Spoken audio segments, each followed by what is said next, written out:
आऊज़ बिल्लाहि मिनश्शैतानिर्रजीम बिस्मिल्लाहिर्रहमानिर्रहीम। Construction guide by Asim Minhas में खुश आमदीद। आज का हमारा मौजू है कि घर बनाने से पहले आपको किन किन बातों का ख्याल रखना ज़रूरी है।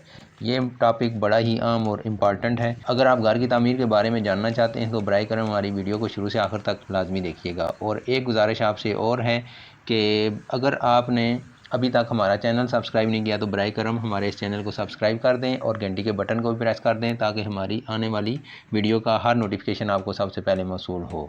घर बनाने से पहले किन किन बातों का ख्याल रखना ज़रूरी है, तो इसके लिए सबसे अहम और इम्पॉर्टेंट चीज़ है कि आपने जब भी घर बनाने का इरादा करना है तो आपको एक प्लाट चाहिए। तो प्लाट ज़ाहिर है आपने उसकी परचेज़ करनी है।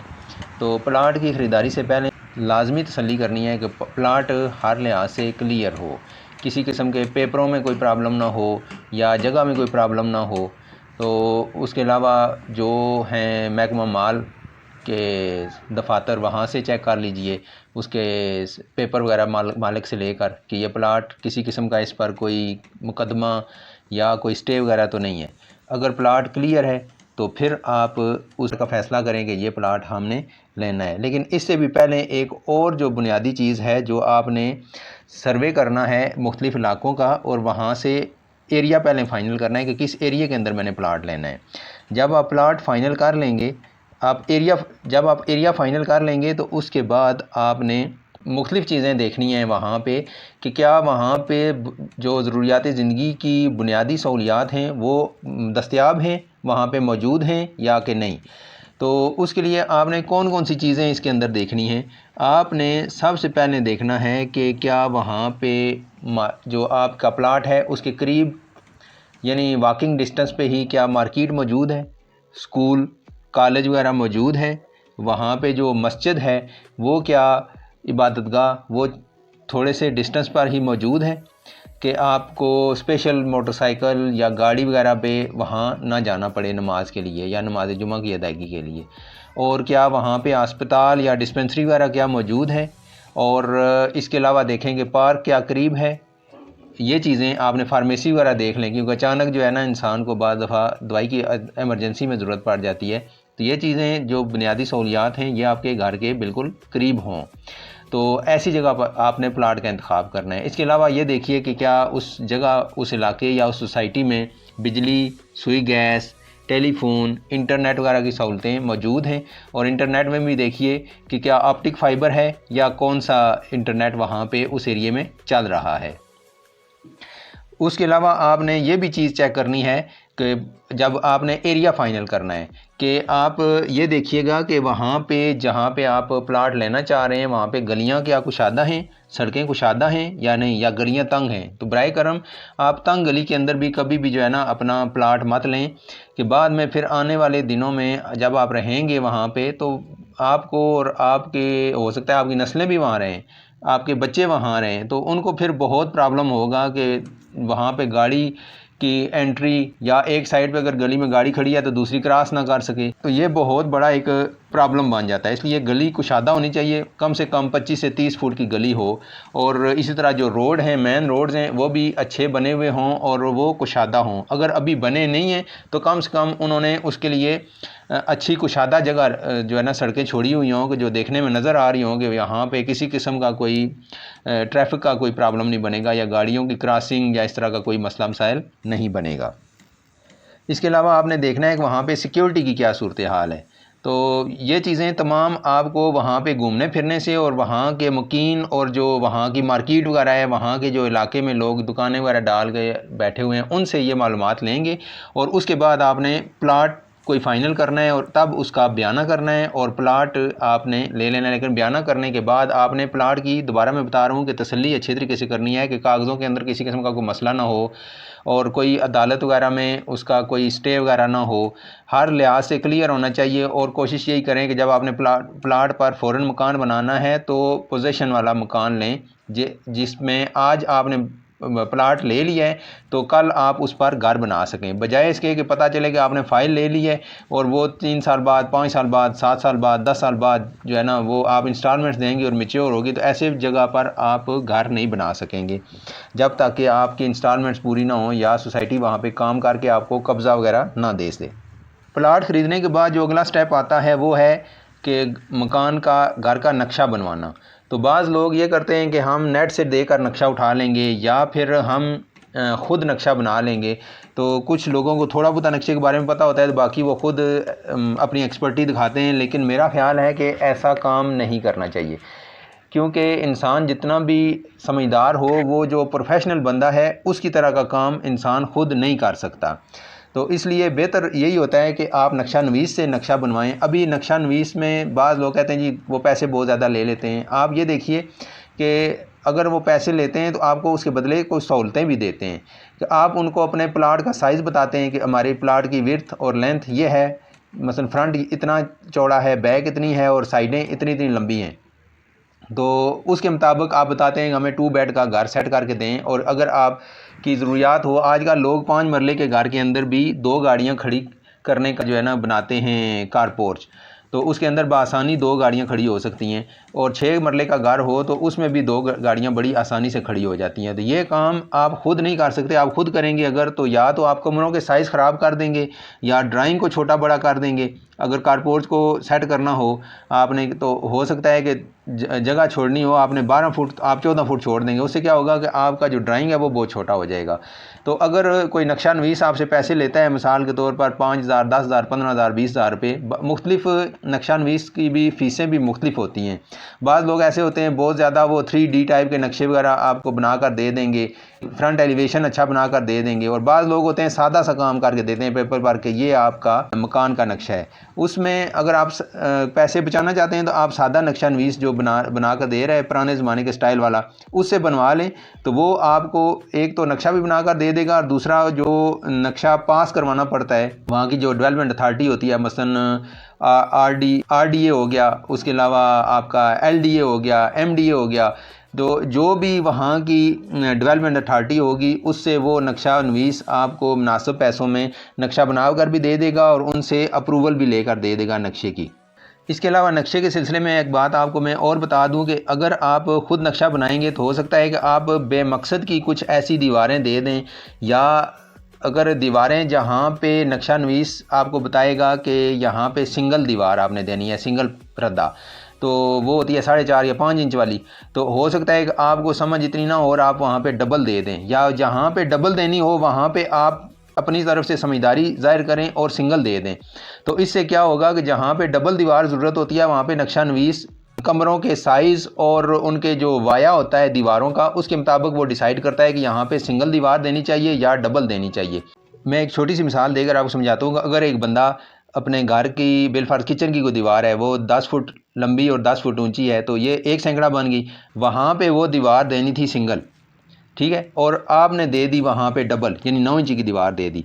अभी ज़रूरत 9 इंची की नहीं थी। अगर आप यही चीज़ नक्शा नवीस से बनवाते तो वो आपको पिन पॉइंट कर देता कि ये वाली दीवार जो है आपकी वाशरूम की फ़लाँ दीवार, किचन की फ़लाँ दीवार, कमरे की फ़लाँ दीवार, ये आपने सिंगल रखनी है।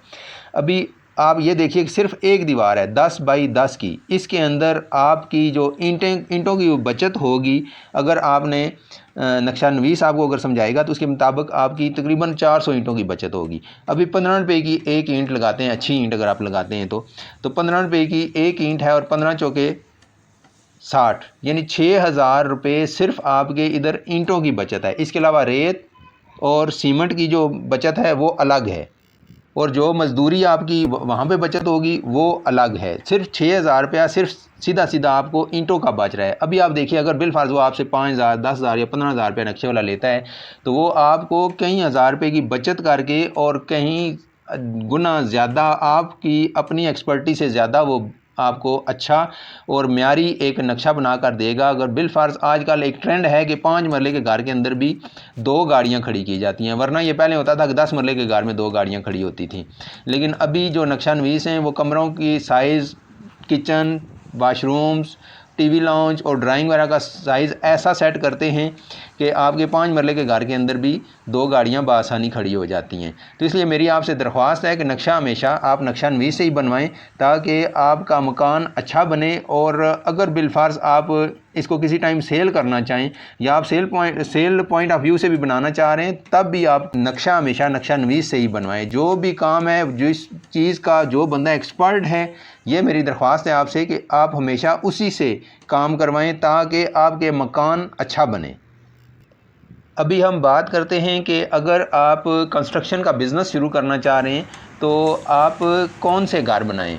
आप बड़े बड़े घर बनाएं या छोटे घर बनाएं। अगर आपके पास इन्वेस्टमेंट भी है तो जो ज़्यादा मार्केट में देखा गया है कि ज़्यादा जो डिमांड है वो छोटे घरों की है, मसलन 3 मरले 5 मरले। ये जो डिमांड है ये ना ख़त्म होने वाली है और इसकी सबसे ज़्यादा मांग है और ये घर फ़ौरन सेल हो जाते हैं। अभी मेरे तजर्बे के मुताबिक जो लोग छोटे घरों का काम कर रहे हैं, मिसाल के तौर पर किसी जगह उनको प्लाट मिल जाता है 15 मरले 16 मरले कनाल का, तो वो छोटे छोटे 3-3 मरले के 5-6 सेट बना लेते हैं वहाँ पे।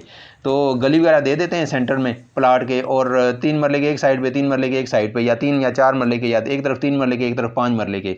तो उनके वो मकान मैंने देखा है कि अक्सर with in 2 weeks, with in 3 weeks, जो मेरे तजर्बे में मेरे सामने जो मेरे दोस्त अहबाब काम कर रहे हैं, तो उनके घर 2 हफ्ते में, 3 हफ्ते में, 1 हफ्ते बाद अगर मैं देखता हूँ नेट पर तो वो लिखा हुआ होता है कि सोल्ड।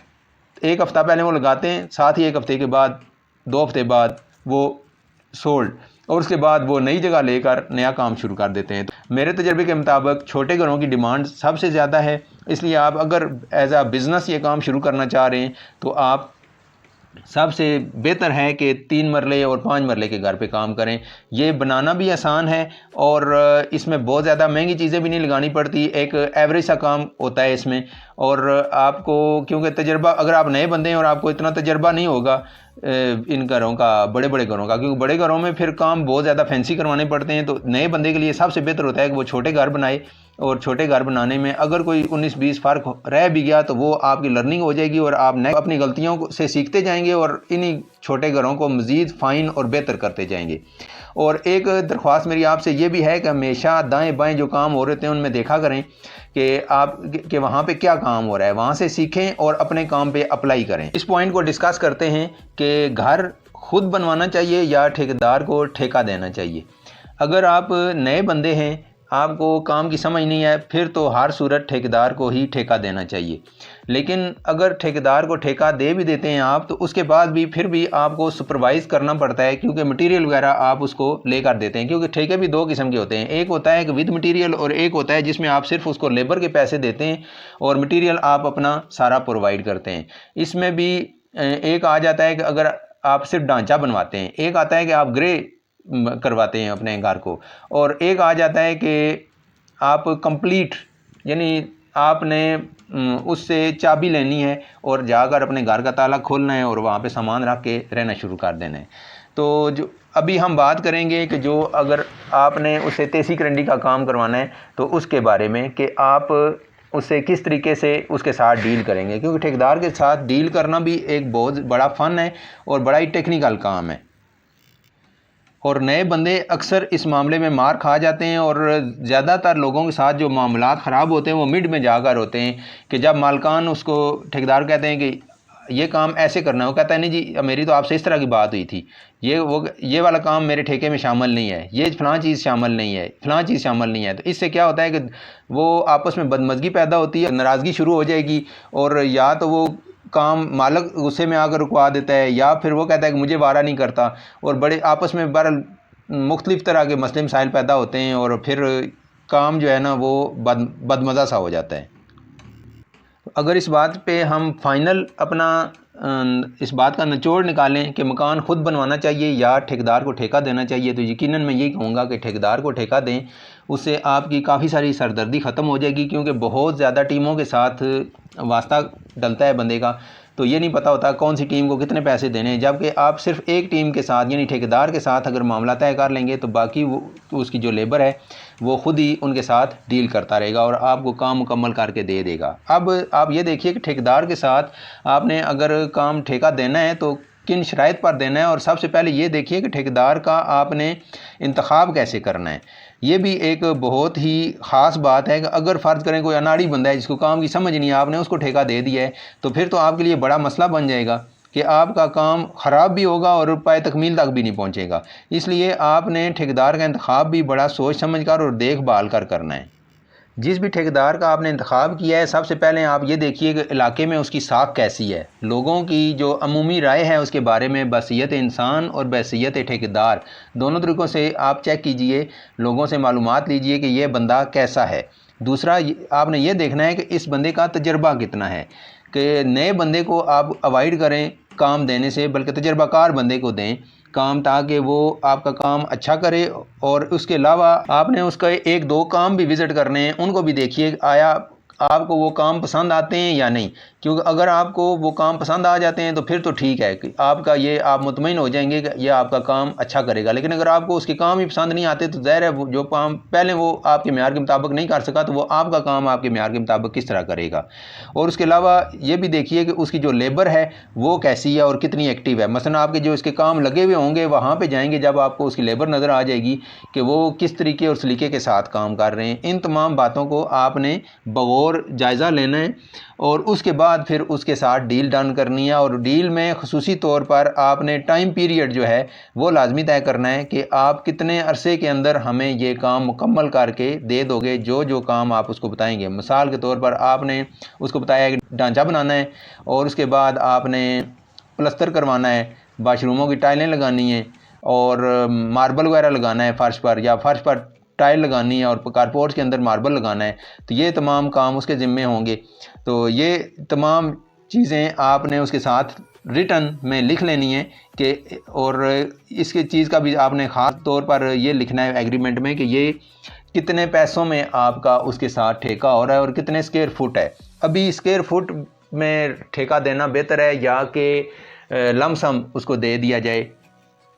तो मेरे ख़्याल से स्क्वायर फीट्स के अंदर ज़्यादातर प्रॉब्लम बना रहता है। उसमें आ जाएगा कि सीढ़ी की वो पैमाइशें अलग करेंगे, अच्छा शेडों की पैमाइशें भी बीच में आपके वो शामिल करेंगे। तो छत की तो करें ही करेंगे, लेकिन साथ जो बाहर शेड होंगे उनको भी पैमाइशें करेंगे। तो अगर आपके जहन में हो कि मेरा, आपने नक्शे के मुताबिक अपना सारा कैलकुलेट करेंगे कि मेरे इतने जो है ना लेबर के पैसे, ठेकेदार के पैसे इतने बन जाएंगे। फ़र्ज़ कर लेते हैं हम कि 5 लाख रुपया बनता है एक मकान का। तो जब वो पैमाइशें मारेगा एंड में, तो हो सकता है वो 7 लाख बना दे, 6.5 लाख बना दे, 8 लाख रुपया बना दे। तो वो आपके लिए बहुत बड़ा एक मसला बन जाएगा, क्योंकि ऑलरेडी अभी आप कुछ भी नहीं कर सकते। कि अब वो कहेगा जी मार्केट में जाएं और चेक कर लें, और मार्केट में ज़ाहिर है यही ट्रेंड चल रहा होगा कि फ़लाँ चीज़ इसमें शामिल थी, फ़लाँ नहीं थी, फ़लाँ थी, फ़लाँ नहीं थी। वो एक झगड़ा बन जाता है। तो सबसे बेहतरीन और अच्छा तरीका ये है मेरे ख्याल के मुताबिक कि अगर आप सुकून के साथ काम करवाना चाहते हैं तो स्टार्टिंग में ही अभी गेंद आपके अपने हाथ में है कि आप चाहें तो उसे किक मारें, चाहें तो अपने पास रखें।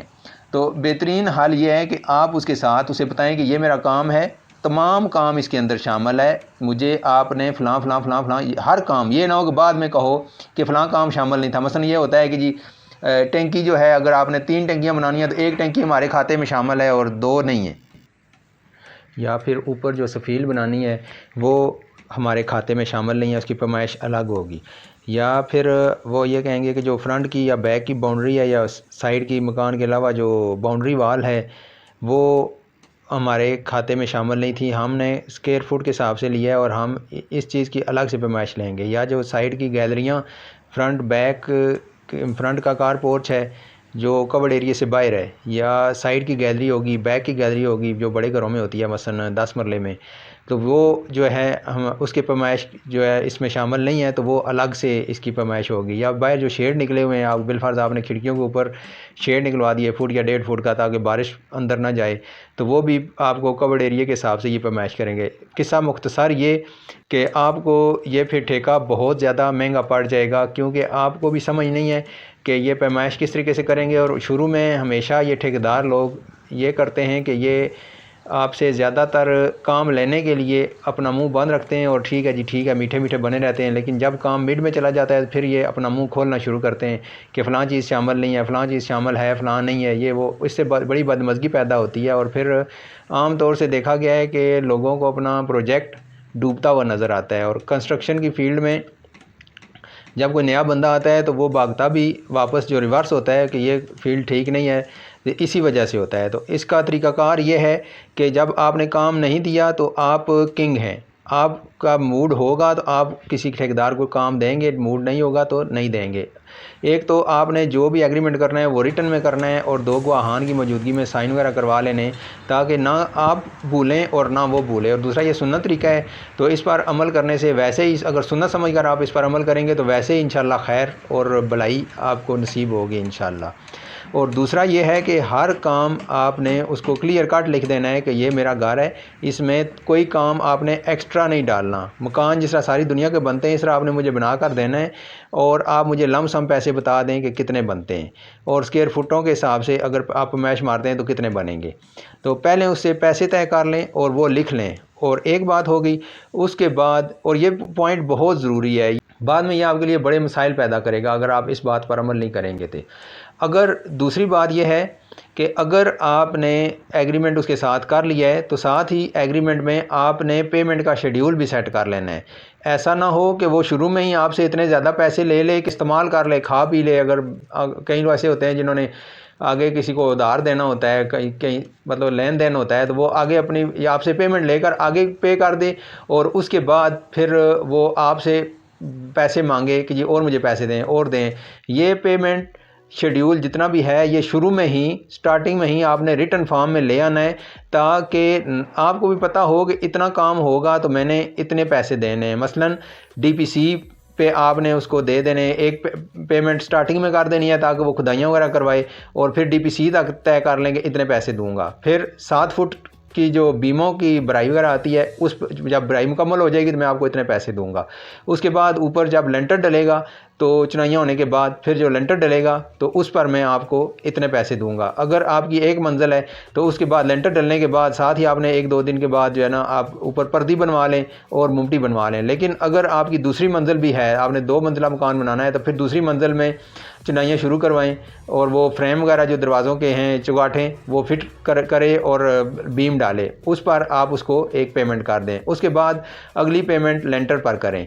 उसके बाद उससे नेक्स्ट जो पेमेंट है वो पर जब मुमटी वगैरह बना ले तो मुमटी बनाए, साथ उसके अगर बाथ वगैरह नक्शे में शामिल है वो, और ऊपर की पर्दी, तो इस पर पेमेंट कर दें। पेमेंट को डिस्ट्रीब्यूट कर दें, तमाम पेमेंट को आप तकसीम कर दें, डिस्ट्रीब्यूट कर दें इस तरीके से कि वो इकट्ठी पेमेंट आपसे ले ना सके और ना ही वो उसको अपने किसी खाते में इस्तेमाल कर सके, बल्कि जितना जितना काम करता जाए उतनी इतनी पेमेंट लेता जाए, और फाइनल में कम से कम आपने 10% उसकी पेमेंट अपने नीचे रखनी है। मिसाल के तौर पर बिलफर्ज आपका 10 लाख रुपए का ठेका होता है तो 1 लाख रुपया आप उसका रखेंगे। 1 लाख रुपया जब 100% आप तमाम काम मुझे करके दे दोगे तो फिर मैं 1 लाख रुपया तुम्हें दूंगा। या अगर बिलफर्ज आपका 5 लाख का ठेका उसके साथ होता है कि 5 लाख रुपया उसकी मजदूरी बनती है, तो 50,000 रुपये आप उसके 40-50-60,000 रुपये इतने रखें कि जब आप 100% मुझे काम क्लियर करके दे दोगे तो फिर ये जो 10% अमाउंट आपकी रहती होगी ये मैं आपके हवाले करूँगा। इस तरीके से ना ही वो आपसे पेमेंट ज़्यादा ले सकेगा और ना ही वो आगे उस पेमेंट को किसी जगह इस्तेमाल कर सकेगा। और ज़्यादातर ये होता है कि जब इंसान को किसी काम की पेमेंट एडवांस ले लेता है, ज़्यादा मिसाल के तौर पर 5 लाख रुपए हैं तो 2 या 3 लाख रुपए उसने शुरू में ही ले लिए, फिर आपसे वो 10-20-30,000 रुपया दूसरे चौथे दिन लेता है, तो इसका मतलब है कि वो जो एक लाइन शेयर है, एक बड़ी अमाउंट है, वो तो ले चुका है। तो अभी उसको काम करना जो है ना इतना मज़ा नहीं आएगा, क्योंकि काम का मज़ा जो है ना मिस्त्री लोगों को तभी आता है जब उनकी पेमेंट, उन्हें पता हो कि हम ये काम ख़त्म करेंगे तो हमारे पैसे हमें मिल रहे हैं।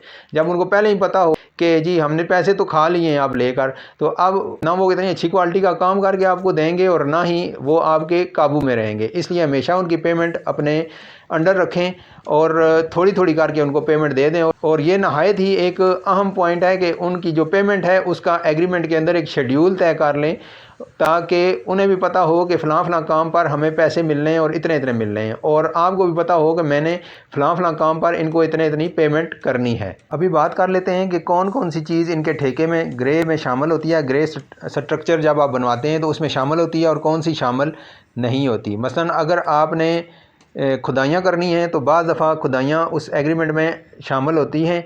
बाज़ दफ़ा मालिक को पैसे देने पड़ते हैं और बाज़ दफ़ा ठेकेदार उसके पैसे देता है। वो ठेके की नौइयत पर है कि वो पर स्क्वायर फुट आपसे कितने पैसे ले रहा है। आजकल जो रावलपिंडी में जो रेट चल रहा है सिर्फ ढांचा बनाने का, वो तकरीबन 120 से लेकर 150 के दरमियान ढांचा बनाने का रेट चल रहा है।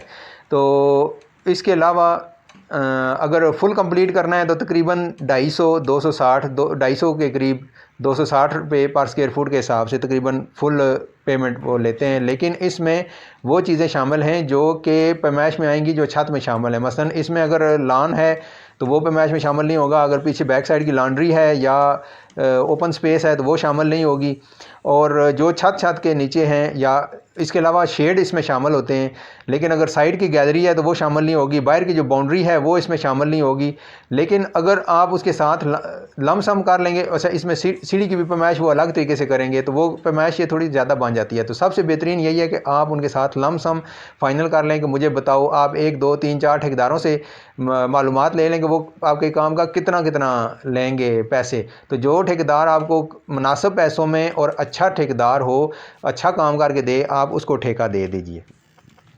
इस मेरी इन तमाम बातों से एक चीज़ आप जहन में रखिए कि जिस तरह कभी मैंने आपको कहा कि छत की वो पैमाइश करेंगे और आपसे इतने पैसे लेंगे। तो अगर आपका 2 मंजिला मकान है या 2 छत हैं या 3 छत हैं, मसलन 3 मंजिला है, तो उसमें हर छत की पैमाइश अलग से होगी। मसलन अगर वो पैमाइश तो ऊपर से कर लेंगे, जितना ऊपर की छत की पैमाइश है उतनी नीचे की है, या अलग अलग करेंगे तब भी हर मंजिल की अलग से पैमाइश होगी और ये रेट आपको पे करना पड़ेगा। इस तरह ना हो कि आप ये जहन में रखें कि जी मैंने टोटल बिलफर्ज आपका 1250 स्क्वायर फुट का प्लाट है, पीछे जो कवर्ड एरिया बनता है आपका वो 1000 स्क्वायर फुट है, तो 1000 के हिसाब से 1000 नहीं बल्कि 1000 प्लस नीचे 1000 और प्लस ऊपर मुमटी और उसके साथ वाशरूम और इसके अलावा जो है ना बाहर के जो शेड वगैरह हैं, ये तमाम चीज़ें पैमाइश के अंदर शामिल होंगी।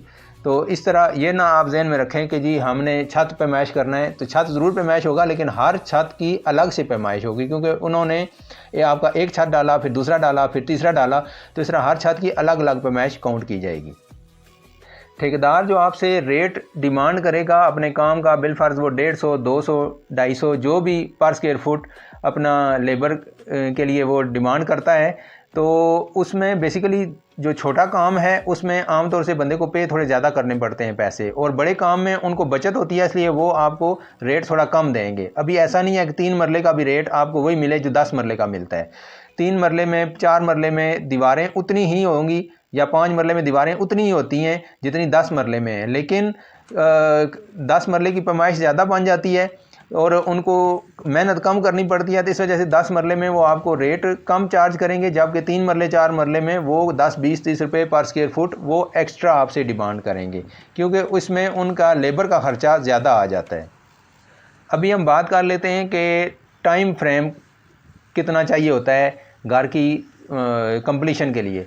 तो जो मुकम्मल काम है वो 3 मरले का अगर देखा जाए तो तकरीबन 3 साढ़े 3 या 4 माह के अंदर इसको मुकम्मल हो जाना चाहिए, जबकि 5 मरले का जो मकान है वो तकरीबन 5 से 6 माह उसने लेने होते हैं, वो 5 से 6 माह में तकरीबन आसानी से मुकम्मल हो जाता है, बशर्ते कि आप पेमेंट में किसी किस्म का नागा ना करें, उनको वो काम करते जाएं और आपके पास पेमेंट मौजूद हो और आप उनको पे करते जाएं, और माल भी जितना भी उनको मटेरियल चाहिए हो वो इन टाइम उनको मिले, तो वो जल्द अज जल्द आपको काम मुकम्मल करके दे देंगे। और आपका फ़ायदा इसी सूरत में है कि आपका काम जल्द से जल्द मुकम्मल हो, क्योंकि अगर आपने अपने रहने के लिए बनाना है तब भी आपको मकान जल्दी मिल जाए तो आपके लिए अच्छा है, और अगर आपने सेल करना है तो तब भी आपको मकान ऐसा होना चाहिए कि आपका मकान जल्द अज जल्द मार्केट में सेल के लिए आ जाए।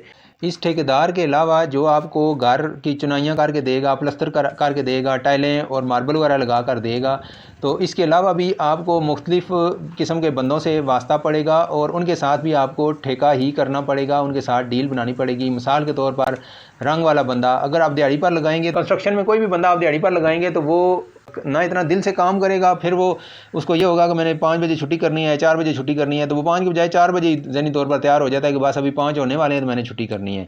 तो इसलिए लमसम अगर आप उनको ठेका ही दे दें तो वो सबसे बेहतर होता है। जिस तरह ठेकेदार को आपने ठेका दे दिया है, टाइम फ्रेम तय कर लिया, इसी तरह आप लकड़ी वाले के साथ, रंग वाले के साथ, वेल्डर के साथ तमाम जितने भी लोग हैं इनके साथ लमसम आप पैसे तय कर लें कि वो आपके काम के कितने पैसे लेंगे। आप हर काम के लिए 2 से 3 बंदों को लाजमी चेक करें और जो बंदा आपको बेहतर और तजर्बाकार लगे हमेशा काम तजर्बाकार बंदे से करवाएं ताकि आपका काम अच्छा हो। और मार्केट में कम रेट पर काम करने वाले बंदे भी मौजूद होते हैं। उनकी 2 वजूहत होती हैं। एक तो वो बंदा जिसके पास काम नहीं है वो आपको कम रेट पर करके दे देगा। दूसरा वो बंदा होता है जिसको काम में इतनी महारत नहीं होती, मिसाल के तौर पर 10 साल 15 साल 20 साल से वो काम कर रहा है लेकिन उसके काम में इतनी फिनिशिंग नहीं है, तो वो भी कम रेट पर काम करके दे देते हैं। लेकिन जो अच्छा काम करने वाला बंदा होता है, पहली बात यह है कि उसके पास रश होता है काम का, तो वो टाइम बड़ी मुश्किल से देता है। और दूसरा ये कि उसका रेट जो है ना वो तेज़ होता है। तो अभी ये आप पर है कि आपने किस तरह का काम करवाना है। दरमियानी क्वालिटी का कराना है कि ज़रा अनाड़ी सा बंदा हो जाए तब भी चल जाएगा, या आपको अच्छा काम करवाना है, अपना घर बेहतरीन किस्म का बनवाना है, तो फिर आपको थोड़े पेमेंट एक्स्ट्रा फालतू देनी पड़ेगी। और फालतू तो नहीं होगी, वो जितनी उसकी बनती है वो उतनी लेगा, लेकिन वो अपनी एक्सपर्टी के मुताबिक जो है ना चार्ज करता है। इस बाकी लेबर में आप देखिए कि कौन कौन सी टीमें हैं। मोटी मोटी मैं बता देता हूँ जिनका आपको ज़रूरत पड़ेगी। मिसाल के तौर पर लकड़ी वाला बंदा है, कारपेंटर, उसकी ज़रूरत पड़ेगी। फिर लकड़ी का जो काम है उसको पॉलिश कर दरवाज़ों का वो पॉलिश करने वाला जो बंदा है उसकी ज़रूरत पड़ेगी। फिर आपको स्टील का काम करने वाले बंदे की ज़रूरत पड़ेगी। उसके अलावा स्टेनलेस स्टील का जो काम करता है उसकी ज़रूरत पड़ेगी। उसके अलावा एलुमिनियम का जो काम करता है उसकी आपको ज़रूरत पड़ेगी। और प्लम्बर की आपको ज़रूरत पड़ेगी प्लम्बरिंग का काम करवाने के लिए। इलेक्ट्रीशियन की ज़रूरत पड़ेगी बिजली का काम करवाने के लिए। रगड़ाई वाले की ज़रूरत पड़ेगी आपको, जो फ़र्श की आप रगड़ाई करवाएंगे मार्बल वगैरह की। तो ये चीज़ें भी आप जहन में रखिए। इसके अलावा सीलिंग वाले की आपको ज़रूरत पड़ेगी जब आप सीलिंग करवाना चाहते हैं। अगर आपका प्रोग्राम है घर के अंदर सीलिंग करवाने का, क्योंकि दौरे हाज़िर में तकरीबन जो भी घर बन रहा है छोटा बड़ा जैसा भी, तो तकरीबन हर बंदा ही सीलिंग करवाता है, क्योंकि इससे काफ़ी अच्छी लुक बन जाती है और मकान खूबसूरत लगता है। और specially cell point of view से जो है ना काफ़ी आसानी के साथ वो सेल आउट हो जाता है। इन तमाम बंदों के साथ आपको अलग अलग ठेके करने पड़ेंगे, अलग अलग डील करनी पड़ेगी। तो ये जो पहले का काम था वो ठेकेदार का, वो अलग से अपना काम मुकम्मल करेगा और बाकी वर्कर को मौका देगा कि अभी आप आएँ और आप अपना काम करें। ये थोड़ी सी मालूमात थी कंस्ट्रक्शन के बारे में। मैं उम्मीद करता हूँ कि मेरी ये गुजारिशात आपको समझ आ गई होंगी। और जितनी भी मेरी वीडियोस बन चुकी हैं इसमें किसी भी मामले पर मेरे साथ कोई रब्ता करना हो तो मैं आपको अपना नंबर बता देता हूँ। तो व्हाट्सएप नंबर है, इस पर आप किसी वक्त भी मुझसे थ्रू वॉइस कॉल या थ्रू वॉइस मैसेज या टेक्स्ट मैसेज आप मुझसे रब्ता कर सकते हैं।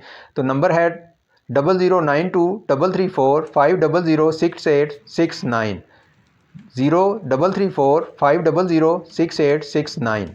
अगर आपको मेरी ये वीडियो अच्छी लगी है तो बराए करम मेरी इस वीडियो को लाइक करें, अपने तमाम दोस्तों और फैमिली के साथ इसको ज़्यादा से ज़्यादा शेयर करें ताकि ये मालूमात उन तक भी पहुंच सकें और वो भी इससे मुस्तफ़ीद हो सकें। कमेंट्स सेक्शन के अंदर अपनी कीमती आरा से हमें ज़रूर आगाह करें ताकि हमारी इस्लाह हो और हम बेहतर मुफीद और मालूमाती वीडियोस आपके लिए बना सकें। आपसे एक दरख्वास्त ये भी है कि मेरी और मेरी टीम की हौसला अफजाई के लिए बराए करम मेरे इस चैनल को सब्सक्राइब कर दें और घंटी के बटन को भी प्रेस कर दें ताकि मेरी आने वाली हर वीडियो का नोटिफिकेशन आपको सबसे पहले मौसूल हो सके।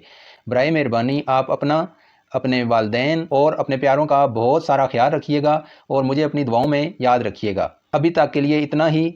आइंदा नई वीडियो के साथ और नए टॉपिक के साथ आपकी खिदमत में हाज़िर हूँगा। आसम नाज को इजाज़त दीजिए। अल्लाह हाफिज़।